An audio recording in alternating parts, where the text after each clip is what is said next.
Assalamualaikum warahmatullahi wabarakatuh. Perkenalkan, nama saya Yati Mulyati, NIM 1181897 dari Prodi Pendidikan Guru Sekolah Dasar, Fakultas Keguruan dan Ilmu Pendidikan, Universitas Muhammadiyah Mataram.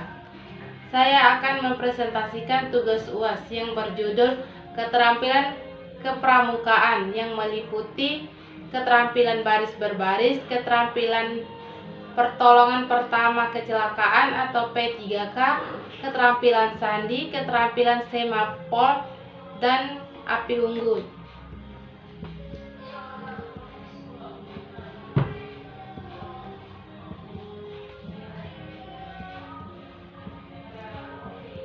Keterampilan kepramukaan adalah keterampilan yang didapat di dalam kegiatan yang mungkin saja dapat menjadi pelajaran bagi peserta didik dalam menghadapi tantangan hidup. Adapun keterampilan pramuka yaitu yang pertama pantun, yang kedua lagu-lagu pramuka. Dua jenis-jenis keterampilan kepramukaan. Yang pertama keterampilan spiritual, yang kedua keterampilan emosional, yang ketiga keterampilan manajerial, yang keempat keterampilan fisik, yang kelima olahraga dan keterampilan mengemudi, keenam keterampilan mengenal alam, yang ketujuh keterampilan sosial, kedelapan keterampilan intelektual. Yang kedua, baris berbaris. Pengertian baris berbaris adalah suatu wujud latihan fisik yang diperlukan guna menanamkan kebiasaan dalam tata cara kehidupan yang diarahkan kepada terbentuknya suatu perwatakan tertentu. Maksud dari PBB dibagi menjadi dua. Yang pertama, maksud umum adalah suatu latihan yang membela negara dan dapat membedakan hak dan kewajiban. B. Maksud khusus adalah menanamkan rasa disiplin, mempertebal rasa kebersamaan. 2. Gerakan dalam peraturan baris berbaris. Yang pertama, aba-aba. Ada 3 macam aba-aba, yaitu aba-aba petunjuk, aba-aba peringatan, dan aba-aba pelaksanaan. Yang kedua, gerakan pada PBB. Pada PBB terdiri 2 gerakan, yaitu gerakan di tempat dan gerak berjalan. Untuk lebih lanjut, mari kita lihat 2 gerakan tersebut. Gerakan di tempat, sikap sempurna, hormat, lencang kanan kiri, lencang depan berhitung, hadap kanan, hadap kiri, hadap serong kanan, hadap serong kiri, balik kanan, istirahat di tempat. Yang kedua, gerak berjalan, jalan di tempat. C. Tujuan pertolongan pertama pada kecelakaan atau P3K. Tujuan dari P3K adalah sebagai berikut. Yang pertama, menyelamatkan nyawa atau mencegah kematian. Yang kedua, mencegah cacat yang lebih berat atau mencegah kondisi memburuk. Yang ketiga, menunjang penyembuhan. Prosedur pertolongan pertama pada korban atau P3K. Sangat penting untuk mengetahui tahap-tahap pemberian pertolongan pertama, terutama pada keadaan yang membahayakan jiwa. Misalnya di mana denyut jantung dan pernapasan telah berhenti, pendarahan tersedak, tenggelam, tersengat aliran listrik, dan keracunan. Tahap-tahap yang penting dalam P3K pada keadaan gawat darurat diberikan pertolongan pertama dengan urutan sebagai berikut. Yang pertama, bila mungkin minta orang lain untuk memanggil dokter atau ambulans sementara Anda melakukan pertolongan pertama. Yang kedua, periksa pernapasan. Bila berhenti, segera mulai dengan pernapasan mulut ke mulut. Yang ketiga, periksa adanya peredaran darah hebat. Bila ada, hentikan pendarahan. Keempat, bila menduga adanya cedera tulang belakang, jangan merubah posisi penderita. Yang kelima, bila penderita pingsan tetapi pernapasan normal tanpa cedera tulang belakang, baringkan dalam posisi istirahat. Jangan meninggalkan penderita sebelum petugas medis datang. Resusitasi dari mulut ke mulut. Penolong biasa melakukan langkah-langkah. Yang pertama, baringkan penderita terlentang pada alas yang keras. Yang kedua, tolong lehernya dan kepala supaya tidak napas lurus. Yang ketiga, buka mulut dan angkat setiap sumbat, termasuk gigi palsu dengan jari-jari Anda. Pencet hidung sampai tertutup. 5. Ambil napas panjang dan tutupkan mulut Anda ke mulut penderita. Hembuskan nafas kuat dan ke dalam mulut penderita cukup stabil. Bawa penderita ke unit gawat darurat, rumah sakit atau puskesmas. Yang kedua, menghentikan pendarahan. Pada korban kecelakaan, sering dijumpai penderita mengalami pendarahan dan luka-luka. Pendarahan adalah keluarnya darah dari pembuluh darah yang putus atau rusak. Macam-macam pendarahan. Pendarahan keluar adalah pendarahan yang kelihatan mengalir keluar dari luka dari permukaan kulit. Yang kedua, pendarahan dalam adalah pendarahan yang bersumber dari luka atau kerusakan dari pembuluh darah yang terletak di dalam tubuh. Misalnya pendarahan dalam perut, rongga dada, rongga perut, kepala, dan lainnya. Peralatan P3K dan obat-obatan. Kotak P3K dan obat-obat menurut bentuknya masing-masing.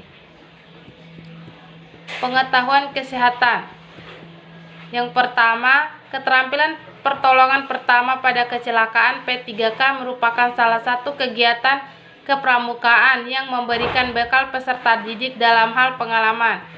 Yang kedua, keterampilan pertolongan pertama pada kecelakaan merupakan seperangkat keterampilan dan pengetahuan keselamatan yang praktis dan memberikan bantuan pertama kepada orang lain yang sedang mengalami musibah.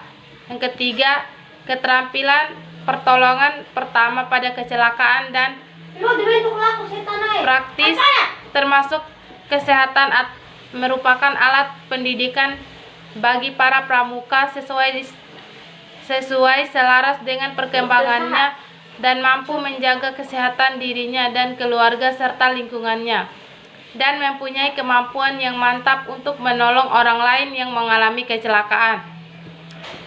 D. Keterampilan sandi.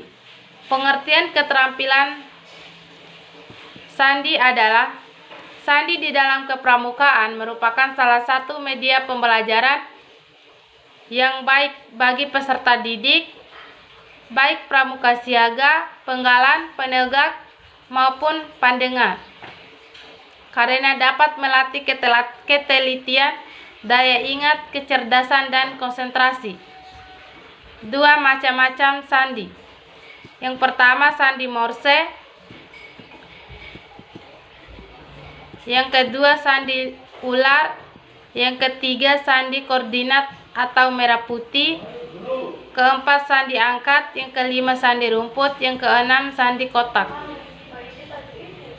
Sandi Napoleon, sandi abjad inter, sandi kurung, sandi sisipan, sandi abjad atau sandi balik.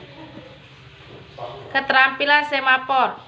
Pengertian keterampilan semafor adalah suatu cara untuk mengirimkan dan menerima berita dengan menggunakan bendera, dayung, batang tangan kosong, atau dengan memakai sarung tangan. 2. Sejarah semafor. Semafor merupakan program yang ditemukan oleh Evert Dijkstra, seorang ilmuwan dari Rotterdam, Belanda, pada akhir tahun 1960. Semafor adalah salah satu bentuk isyarat menggunakan sebuah bendera yang biasa digunakan ketika perang sipil di Amerika Serikat. Yang ketiga, semafor modern.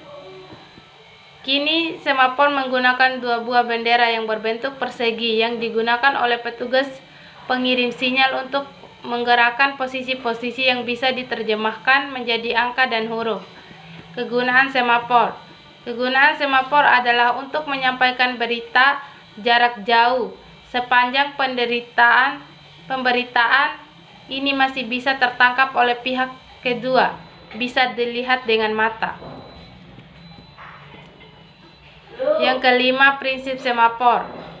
Dua prinsip semafor berkaitan atau menentukan sebuah proses yang lain dengan menggunakan sinyal-sinyal.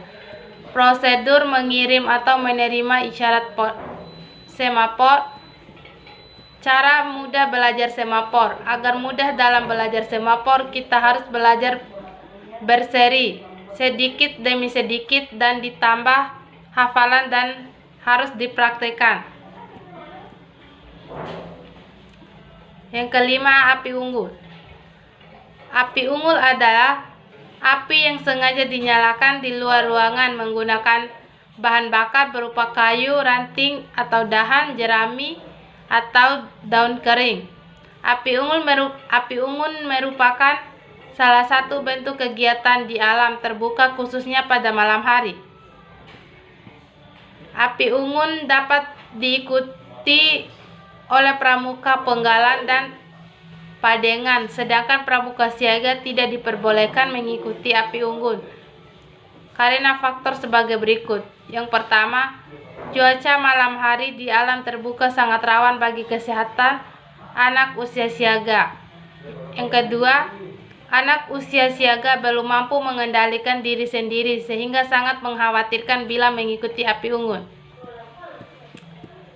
Nilai pendidikan api unggun. Yang pertama, mempererat persaudaraan. Yang kedua, memupuk kerjasama atau gotong royong. Yang ketiga, menambah rasa keberanian dan kepercayaan diri. Yang keempat, membuat suasana kegembiraan dan kebebasan. Yang kelima, mengembangkan bakat dan kreativitas. Yang keenam, memupuk disiplin bagi penonton dan pelaku. Tata cara pelaksanaan api unggun. Tempat diselenggarakannya api unggul ialah di medan terbuka berupa lapangan yang cukup luas, tanahnya kering dengan permukaan rata. Bila api unggun dilaksanakan di lapangan yang berumput dan tumbuh dengan baik. Yang ketiga, setelah api unggun tidak boleh terlihat bekasnya.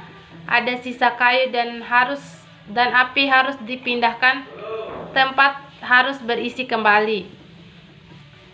Yang keempat, tidak merusak lingkungan. Macam-macam api unggun.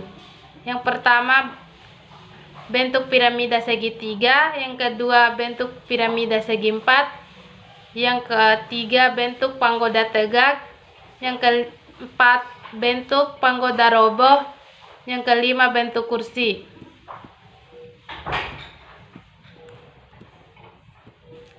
Acara api unggun. Pada acara api unggun, peserta didik menciptakan suasana kegembiraan dengan jalan menampilkan kreasi seni berupa musik, gerak, dan lagu, lawakan, sandiwara, dan lainnya. Sekian pemaparan materi dari saya. Lebih dan kurangnya saya mohon maaf. Wabillahi taufik wal hidayah. Wassalamualaikum warahmatullahi wabarakatuh.